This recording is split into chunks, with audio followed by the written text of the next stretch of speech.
For almost a year, you did not look at me. You did not touch me. I tried everything. I tried to be a good wife. I cooked, I waited, I prayed for us, and you just turned your back on me. I want a divorce, Claire. I've found someone else, and honestly, I just don't find you attractive anymore. She walked into the reunion, and the room forgot what it was doing. Midnight blue, a luxurious gown that hugged every curve, then swept into a long, flowing train behind her. Diamonds at her ears, hair falling smooth and sleek past her shoulders, eyes forward, completely, devastatingly calm. She had nothing to prove, and everyone in that room could feel it. 200 people turned to look at her, and somewhere at the bar, across that glittering ballroom, her ex-husband was still holding his glass of whiskey. The same man who, 45 minutes earlier, had been telling anyone who would listen that she was probably sitting somewhere alone tonight, wondering where her life went wrong.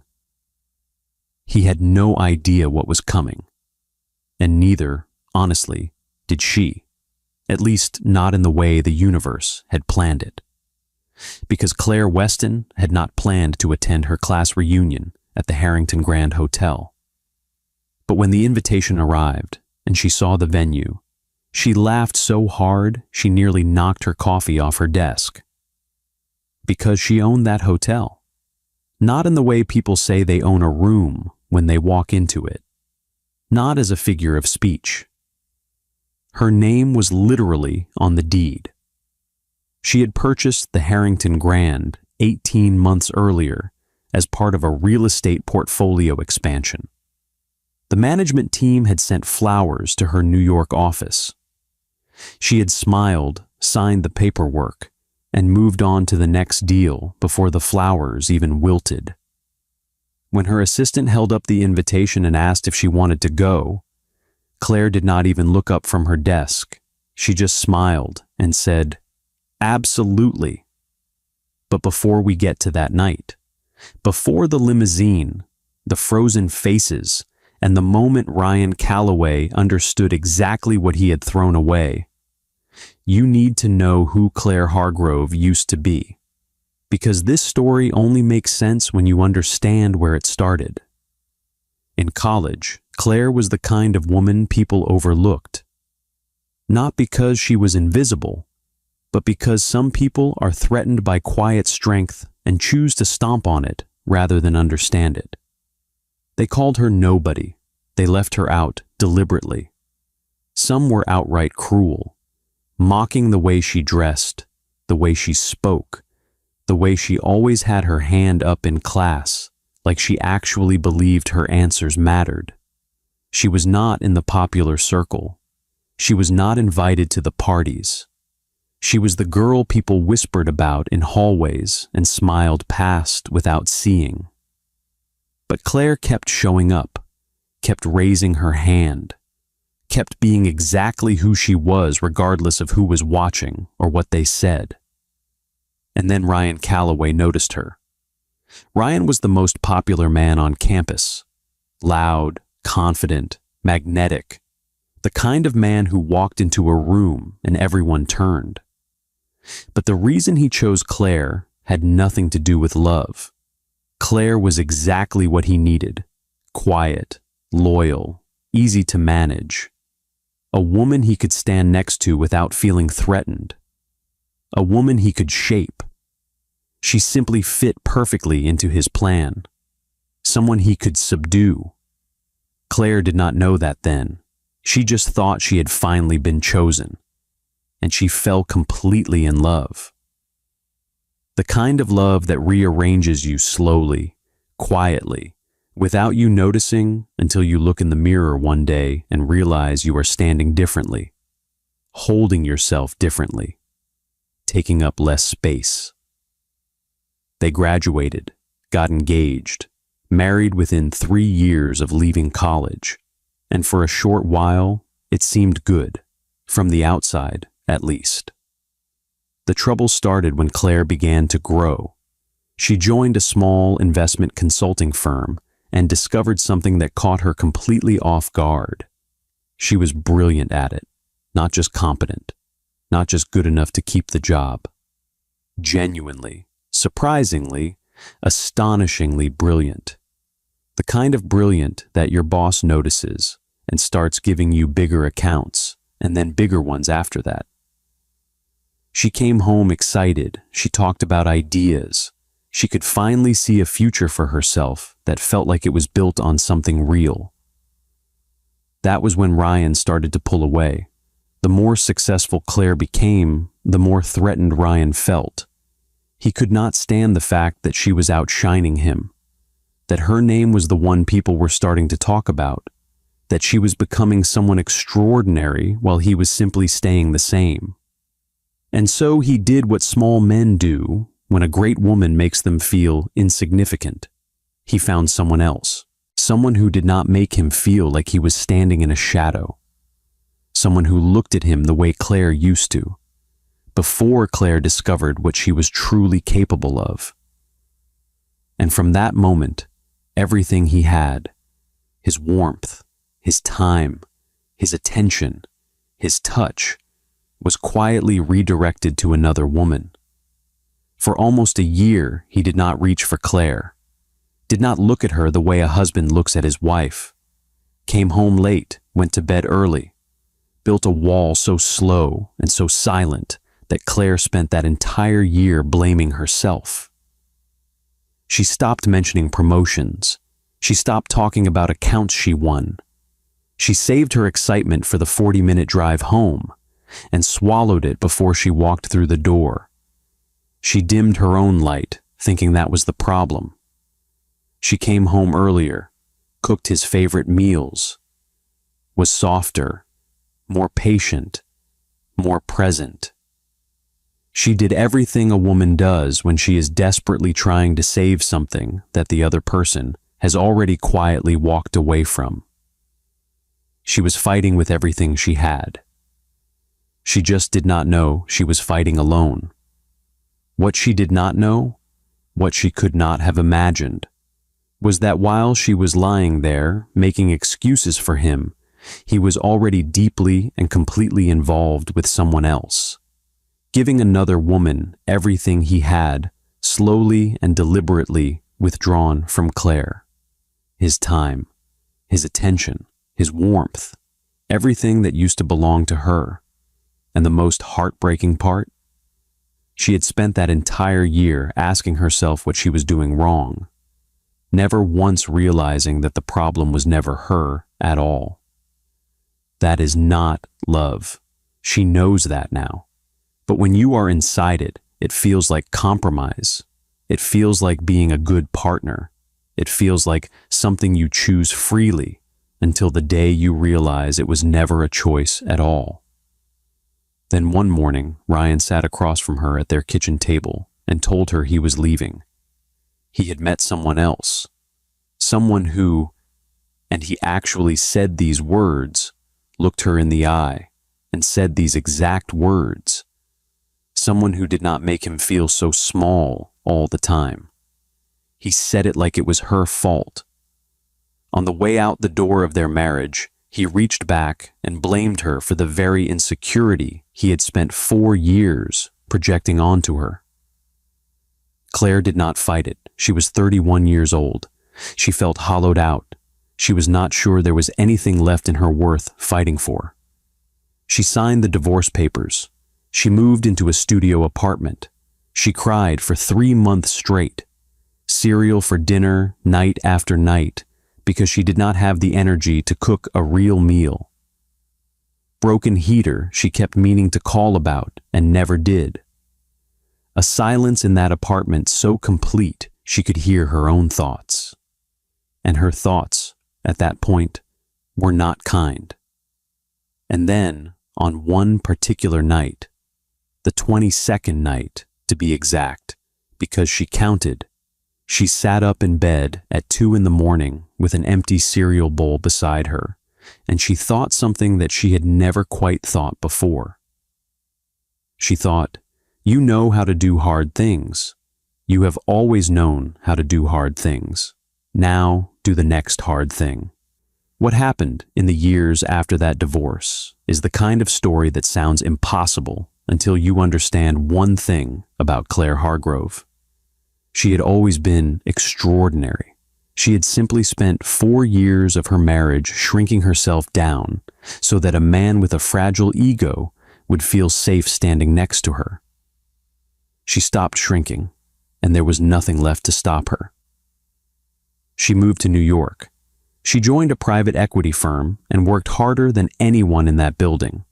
Within 2 years, she had her own client portfolio. Within 4, she was managing funds worth hundreds of millions of dollars. She launched her own firm at 37, CW Capital Group, with 3 people, a borrowed office, and a belief in herself so hard-won it had become almost unbreakable. By 41, CW Capital Group had offices in New York, London, Dubai, and Singapore. By 43, Claire Weston, formerly Claire Hargrove, once the girl people called Nobody, was worth over $3 billion. She had not set out to build an empire. She had just kept saying yes to the difficult things. The empire was almost a side effect, and Ethan was also almost a side effect. They met at a finance conference in Singapore 5 years earlier. Both keynote speakers. Both surprised to find someone in the room who genuinely made them think differently. He was funny and direct and sharper than anyone she had encountered in a boardroom in years. And from the very first conversation, he did not even for a single moment, make her feel like she was too much. Ethan Weston was the CEO of Westgate Global Ventures. He was on the Forbes list. He had a private jet he rarely mentioned, and a charitable foundation he talked about constantly. He had built his first company from nothing at 26, lost everything, rebuilt it better at 31, and never once apologized for either version of himself. On their third date, he had looked at her across a restaurant table and said, very calmly, very deliberately, "I need to tell you something. I have spent my entire career surrounded by ambitious, intelligent people. I have never met anyone quite like you, and I would very much like to be in your life in whatever capacity you will allow." Claire had laughed. "That is the most formal declaration I have ever received." He leaned in and kissed her, unhurried, like a man with all the time in the world and nowhere else he would rather be. When they pulled back, he said, "I am a formal person, and I mean every single word." She believed him then. She still believes him now. They had been married 3 years. They had a daughter, 8 months old, currently with her grandmother in New York, presumably either sleeping peacefully or absolutely refusing to, named Rose. Rose Weston, with her father's dark eyes and her mother's stubborn, luminous smile. When Claire first held Rose in that hospital room, Ethan had sat beside her and pressed his forehead gently against her temple and said nothing for a long time. He just stayed there, the way he always did, present, solid, like a man who had decided long ago that wherever his wife was, that was exactly where he intended to be. Claire had whispered, "We made something better than any deal we've ever closed." He laughed with his whole chest. Then he cried a little. He would deny this forever. Now, back to the reunion, back to that ballroom.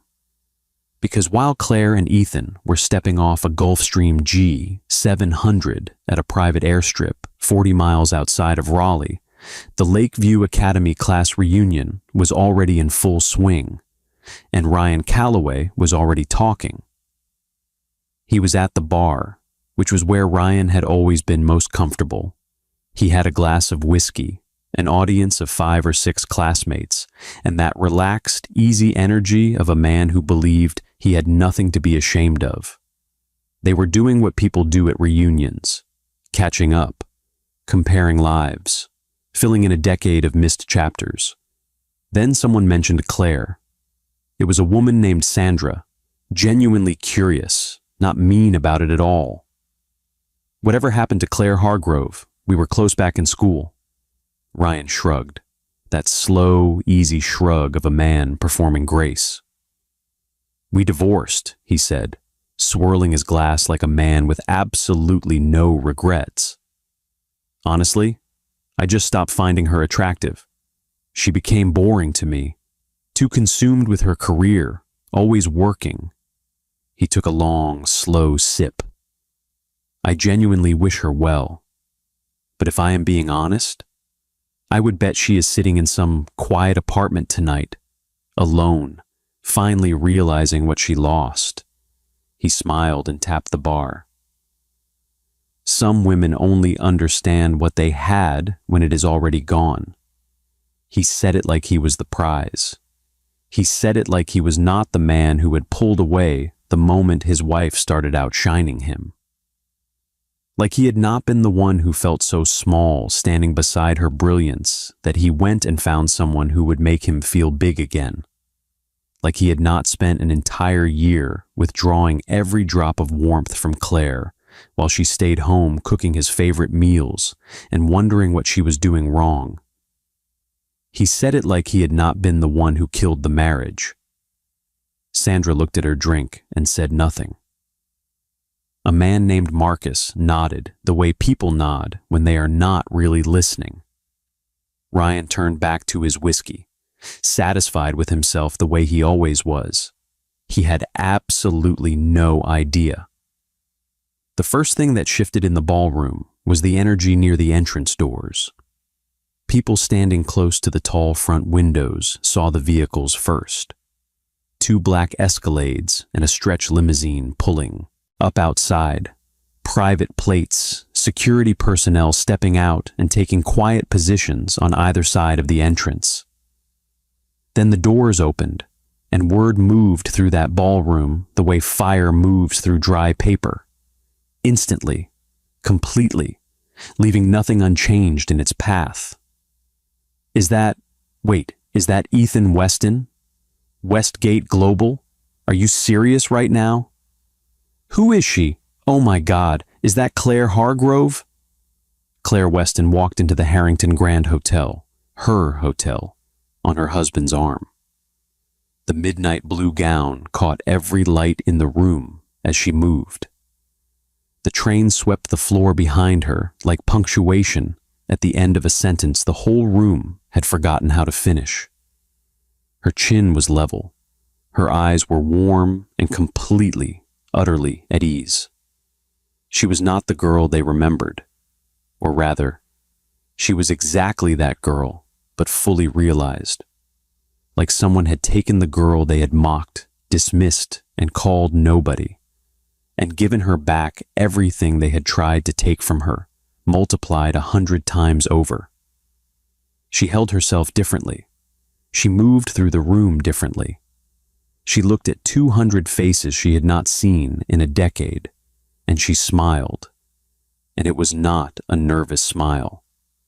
It was not the apologetic smile of a woman asking permission to take up space. It was the smile of a woman who owned the building. Ethan walked beside her with the quiet ease of a man who had nothing to prove to anyone in that room or any room. His hand rested at the small of her back. Not possessive, not performed, just there, just present, the way it always was. Phones came out across the ballroom, frantic, discreet Googling. Claire Hargrove Weston, CW Capital Group, Forbes list. Net worth estimated $3.1 billion. Ethan Weston, Westgate Global Ventures. Net worth estimated $6.2 billion. Combined household worth, over $9 billion. Walking into a class reunion in Raleigh, North Carolina on a Tuesday night. The whispering was immediate and completely unstoppable. Ryan Calloway heard it from the bar. He turned. He looked across the ballroom, and the whiskey glass in his hand tilted, just slightly, as his grip forgot what it was doing. He stared. He was fully aware of how it looked. He was aware that people near him had already noticed, but he could not pull his eyes away. Because it was Claire. Unmistakably Claire. The same eyes, the same tilt of her chin, the same way she scanned a room. But everything else was... There was no single word for it that felt big enough. She had not been transformed. Transformation means becoming something other than yourself. No, she had simply become more herself. Fully, unapologetically, completely herself. And she was extraordinary, and the man beside her. Ryan knew that face from somewhere. His stomach dropped. He pulled out his phone and searched the name people were whispering. Ethan Weston, CEO, Westgate Global Ventures.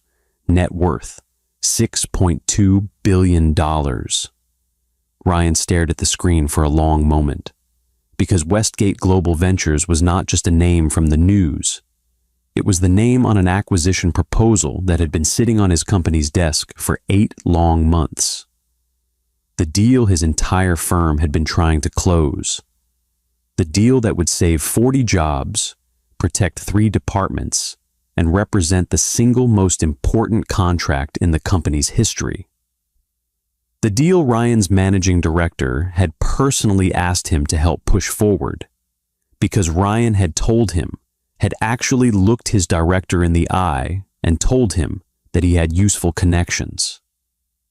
The man whose signature they needed more than anything was standing across the ballroom, with Claire. Ryan put his phone back in his pocket with a hand that was not entirely steady. The formal program began at 9 o'clock. The MC, a cheerful man named Gerald, welcomed everyone, led a toast, and kept the energy warm. Then he smiled the smile of a man holding a very good card. Now, every reunion we put together what we call the Lakeview Impact Report, a snapshot of where our class has landed. And I want to tell you, this year there is one entry that required its own separate page. He looked down at the card in his hand. Founded at 41 years old, CW Capital Group, 4 countries, 11 offices, over 800 employees, 3 consecutive years on the Forbes list of the most powerful women in global finance. Current assets include 3 private aircraft, a super yacht, a real estate portfolio across 6 countries. He paused and looked up slowly. And the Harrington Grand Hotel, Raleigh, North Carolina, the very building in which we are currently standing. Dead silence. Then the room erupted. Gerald pressed on over the noise. Ladies and gentlemen, Claire Weston. The applause rose like a wave. Unstoppable. The kind that comes from the chest without permission. Claire stood, nodded, smiled, warm, unhurried, completely herself. At the bar, Ryan Calloway did not applaud. His hands were flat on the table. His face had gone completely pale. The woman beside him was clapping and glancing over at him. He did not notice. She owns the building, he thought. The building we are standing in. He thought about the words he had spoken less than an hour ago. She is probably sitting somewhere tonight alone, wondering where everything went wrong. He said nothing. He had nothing left to say. Gerald spoke again. Claire, would you say a few words? Claire looked at Ethan. He gave the smallest tilt of his head. Your call. Always your call. She stood. The room went quiet. Not polite quiet. The real kind. Held breath, leaning forward, waiting. Thank you, Gerald. I will keep this short because I can smell the dessert table from here, and I refuse to be responsible for keeping anyone from it. Warm laughter, the kind that relaxes a room. She looked out at 200 faces. When I left Lakeview, I did not have a plan. I had anxiety, a student loan, and a desperate need to not disappoint anyone. I spent most of my 20s being whoever other people needed me to be.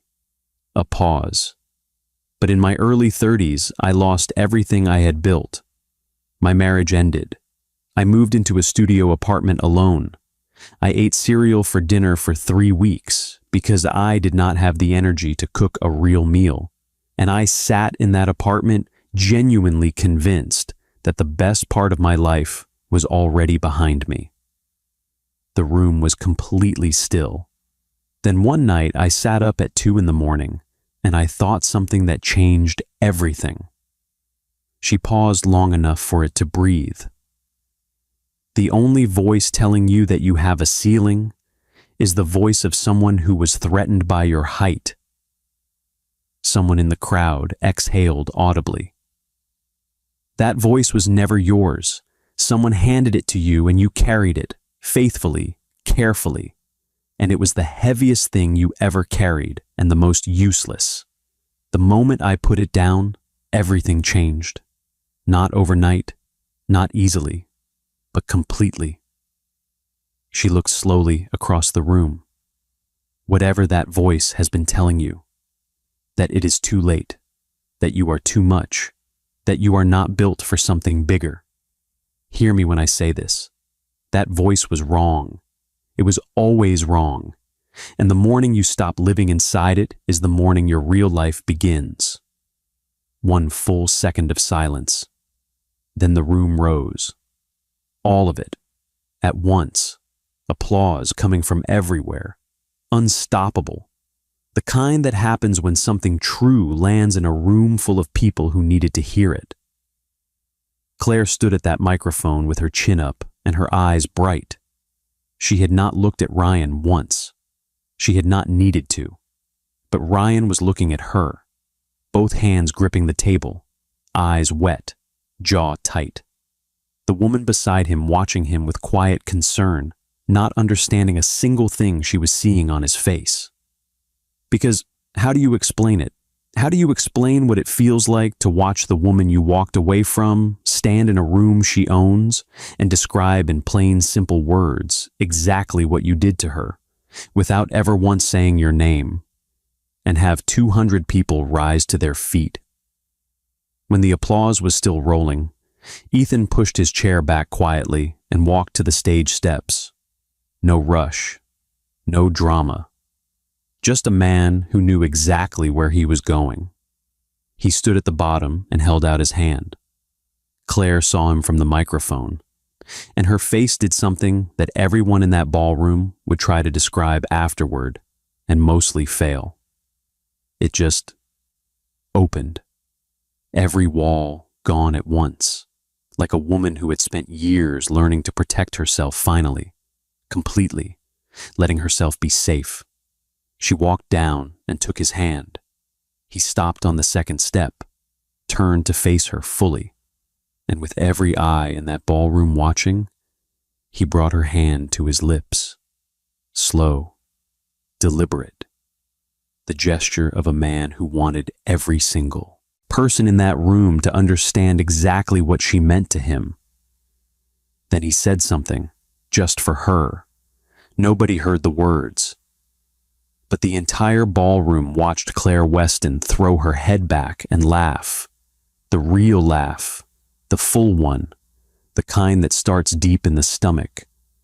And then he kissed her and tucked her arm through his and walked her back to their table like they were the only 2 people in the room. Someone wolf whistled. Gerald pressed both hands to his heart and said into the microphone with complete sincerity, "Ladies and gentlemen, that is the goal." The room roared. Ryan Calloway stared at the white tablecloth. 1 tear fell before he could stop it. He pressed his fist to his mouth and looked away. It was not envy. It was not anger. It was something much harder. That quiet, devastating grief that arrives too late to be useful. The grief of a man who finally understands the full size of what he destroyed. Not because of the Forbes list, not because of the private jet, not because he was sitting in a hotel she owned, because of how Ethan looked at her. because of how she laughed, because Ryan had stood beside that laugh for 4 years and never once recognized what he was standing next to. He had not made her small because she was small. He had made her small because she made him feel small.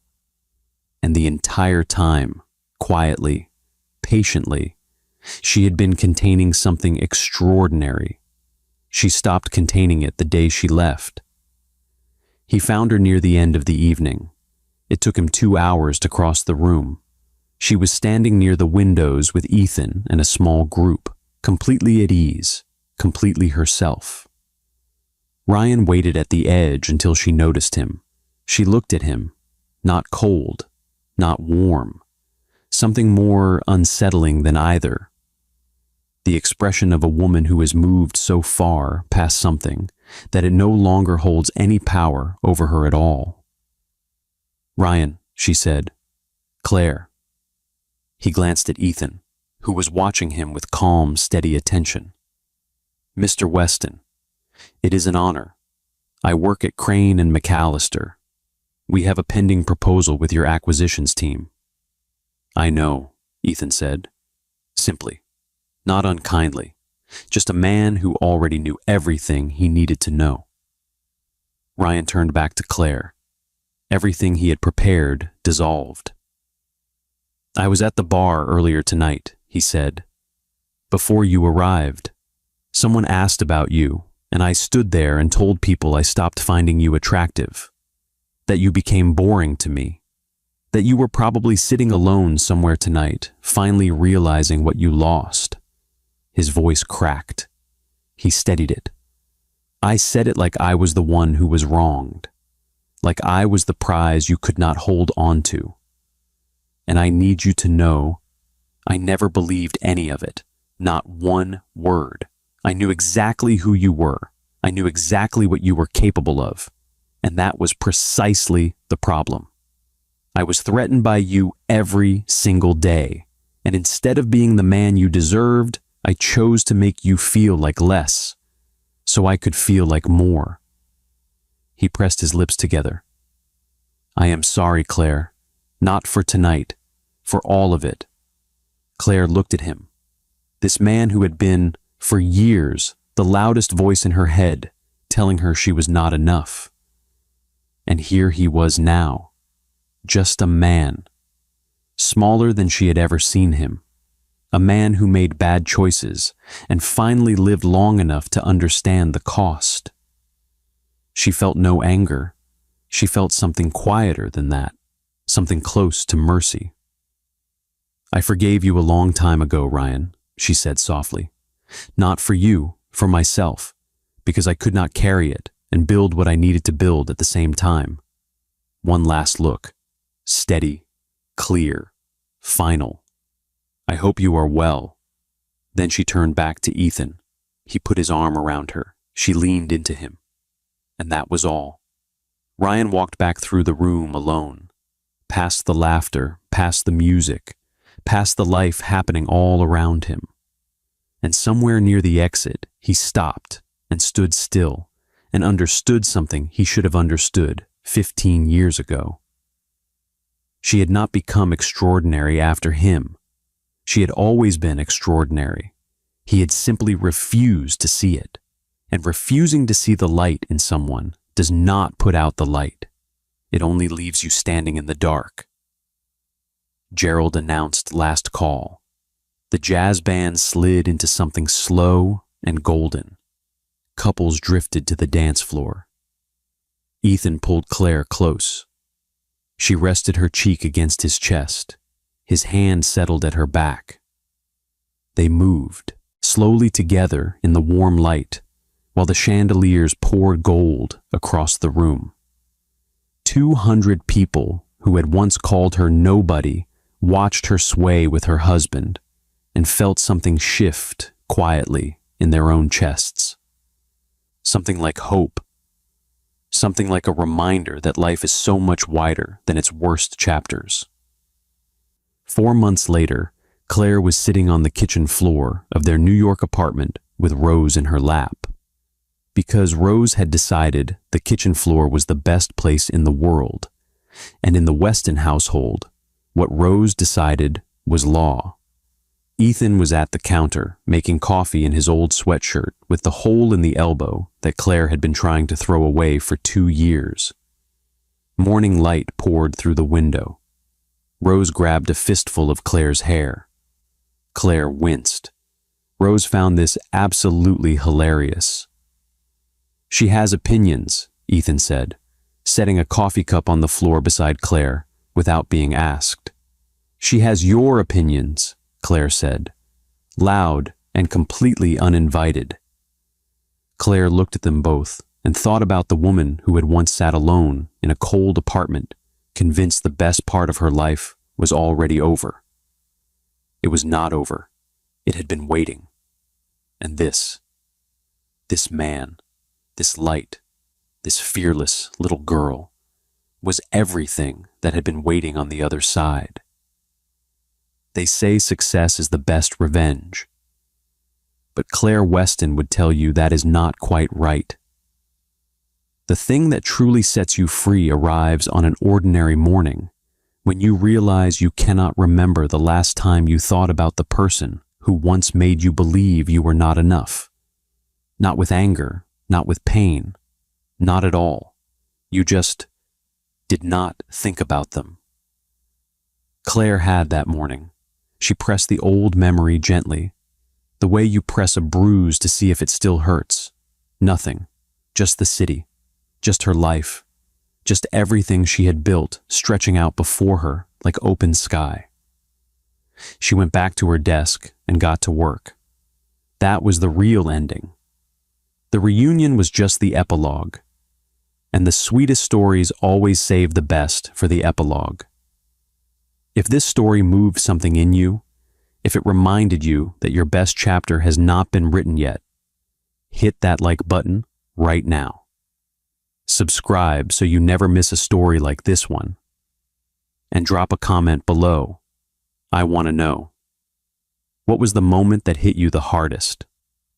Tell me. I read every single one. See you in the next story.